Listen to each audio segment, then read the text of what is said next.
Assalamualaikum warahmatullahi wabarakatuh. Salam dan bahagia, Bapak Ibu calon guru penggerak. Nah, pada hari ini saya ingin menjelaskan tentang koneksi antar materi pada modul 2.1, yaitu pembelajaran berdiferensiasi. Perkenalkan, Bapak fasilitator saya, Bapak Irfan SPDGR, dan Bapak pengajar praktik saya yaitu Bapak Rahmat Permana SPDGR, dan saya sendiri calon guru penggerak angkatan 11, Siti Noviana SPD dari SD Negeri 2 Birem Raya, Kabupaten Aceh Timur, Provinsi Aceh. Nah, apa sih dan apa itu pembelajaran berdiferensiasi? Pembelajaran berdiferensiasi adalah pendekatan yang mengakui bahwa setiap murid memiliki keunikan, kecepatan, minat, dan gaya belajar yang berbeda. Oleh karena itu, pendekatan ini menyesuaikan metode pengajaran, konten, dan penilaian agar sesuai dengan karakteristik belajar individu murid. Nah, pembelajaran berdiferensiasi juga merupakan pembelajaran untuk mendukung semua murid di kelas kita. Maksudnya, anak-anak itu adalah unik, yaitu dengan memiliki kekurangan dan juga kelebihan pada masing-masing anak. Dari minat belajar, gaya belajar, kemampuan berpikir, dalam bidang literasi, dan lain-lain semuanya memiliki perbedaan, bukan?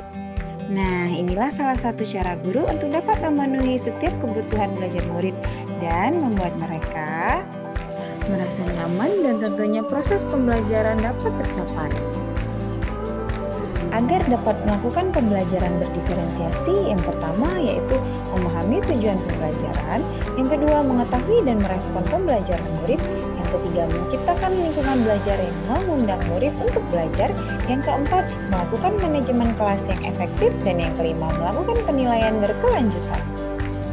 Berkaitan dengan kebutuhan belajar murid, guru harus memahami 3 aspek, yaitu pertama, kesiapan belajar murid, kedua, minat murid, ketiga, profil belajar murid. Kesiapan belajar murid atau readiness mengharuskan guru untuk menilai pengetahuan awal dan menentukan apa yang telah murid ketahui dan di mana murid berada. Kesiapan belajar adalah proses dinamis dan bisa berubah dari waktu ke waktu.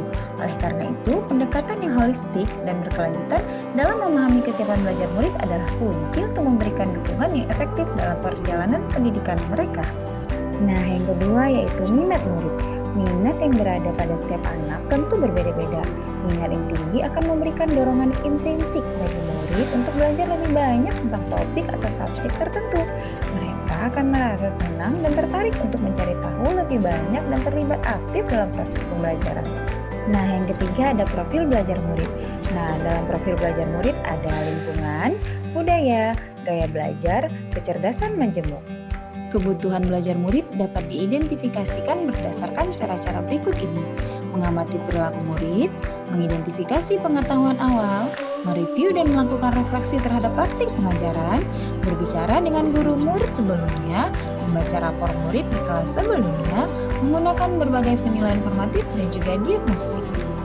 Adapun strategi untuk mendiferensiasikan pembelajaran yang pertama yaitu diferensiasi konten. Berkaitan dengan apa yang kita ajarkan, seperti menyiapkan materi, konsep, atau keterampilan yang perlu dipelajari berdasarkan kurikulum. Nah, strategi yang kedua untuk mendiferensiasikan pembelajaran ada diferensiasi proses. Kegiatan yang memungkinkan murid berlatih dan memahami atau memaknai konten dengan cara membedakan proses yang harus dijalani oleh murid. Adapun strategi yang ketiga yaitu untuk mendiferensiasikan pembelajaran dengan diferensiasi produk, bukti yang menunjukkan apa yang murid telah pahami dengan cara membedakan atau memodifikasi produk sebagai hasil belajar murid, hasil latihan, penerapan dan pengembangan apa yang telah dipelajari. Adakah keterkaitan antara modul pembelajaran berdiferensiasi dengan modul-modul yang lain? Tentunya ada. Untuk dapat melakukan pembelajaran berdiferensiasi, maka guru harus berusaha memenuhi kebutuhan belajar murid sesuai dengan kodrat alam dan zaman berdasarkan filosofi Ki Hajar Dewantara pada modul 1.1. Untuk mencapai pembelajaran yang berdiferensiasi, seorang guru penggerak harus menjadi berpihak pada murid, berpikir kritis, mandiri, kolaboratif, dan inovatif dalam menciptakan pembelajaran yang berdiferensiasi untuk memenuhi kebutuhan siswa. Dengan demikian, seorang guru penggerak dapat mewujudkan kepemimpinan murid dengan menuntun murid merdeka belajar.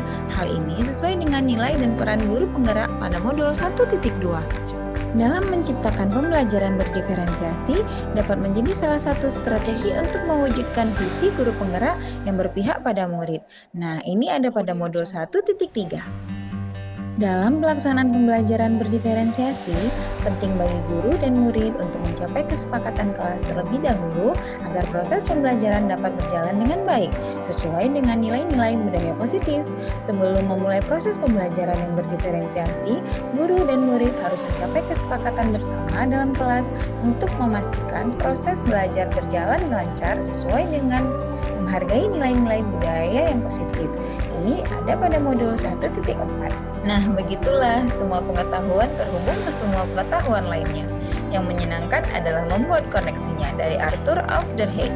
Nah, hanya itu saja yang dapat saya sampaikan. Tetaplah terus menjadi guru yang bergerak, tergerak, dan menggerakkan. Assalamualaikum warahmatullahi wabarakatuh.